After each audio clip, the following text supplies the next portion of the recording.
I was expected and projected to be a first-round pick, so I met with a couple of teams before the draft. It wasn't like I went and trained with every team and did the things that they do these days with psychological evaluations and all that. But just remember getting on a plane. I'd met with Paul Silas before with the Clippers, and I'd met with Mike Fratello with the Atlanta Hawks, and they thought I would go pretty high. Paul thought if I was still available at number 8 that he'd select me. But interestingly enough, I'm flying back on the airplane and I pick up the Sporting News and I'm reading Marty Blake, who's Mr. Guru back then of the draft, and my name's not in the first round, so I'm thinking, oh, this is going to be really embarrassing. I'm back here alone, sitting here on my hands, and my name's not going to be called. I really didn't understand all of it. I mean, because I didn't have somebody telling me this and telling me that. I knew if you got drafted in the first round, it was a good thing. You'd probably make the team.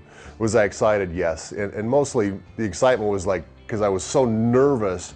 Not that I was going to get drafted, but that I wasn't going to get drafted. I didn't want to be sitting there and not really, not really be able to celebrate. I just, did my thing. I stood up, went up there, and I think I shook somebody's hand. I can't remember for sure if I had a sport coat back then or what, but it was fun. It was fun. It was different for me. I mean, it was just something I went through. But as far as the whole, getting dressed and going through all this stuff now, the league has changed a lot. That was really the turning point in the league when Magic came in and Larry and that whole era of when the league went from just kind of a league to really blossomed and really took off during that period. A lot of talent came in the league those couple of years, and this league has just gone global. It's gotten huge. It's a great thing to be a part of.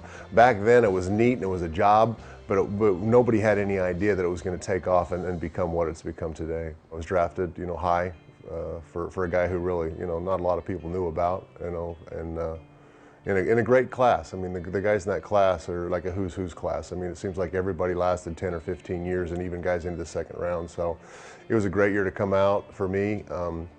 Went to a perfect team with the Clippers in that I got an opportunity to play right away. They needed me, and Paul Silas was the perfect coach for me to come into. He had played my position. He had just been out of the league a little while. He still practiced with us because half the time we didn't have enough guys on the team to even practice. So he really taught me not only because I knew how to play. I was a better offensive player, obviously, than Paul ever was, but in my head, what I needed to do, how I had to be mentally tough, and to deal with that position. Because the power forward position, when I came in the league, they weren't me.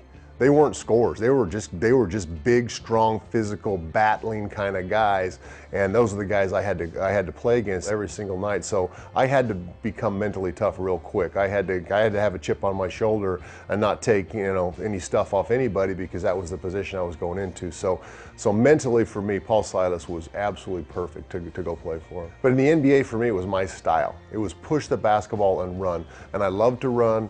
And so I got 3 or 4 or 5 dunks a game just outrunning the big people, and then I learned to shoot a little bit. So for me, scoring in the NBA was easier than it was in college, just because it was wide open, and teams weren't geared to stopping you. I flourished right away with the skill set I had, because I liked to run and because I liked to score, and I could get to the free throw line. I was able to do some damage offensively right away, even though our team wasn't good. I mean, we won 17 games my first 2 years, so that part of it wasn't pretty.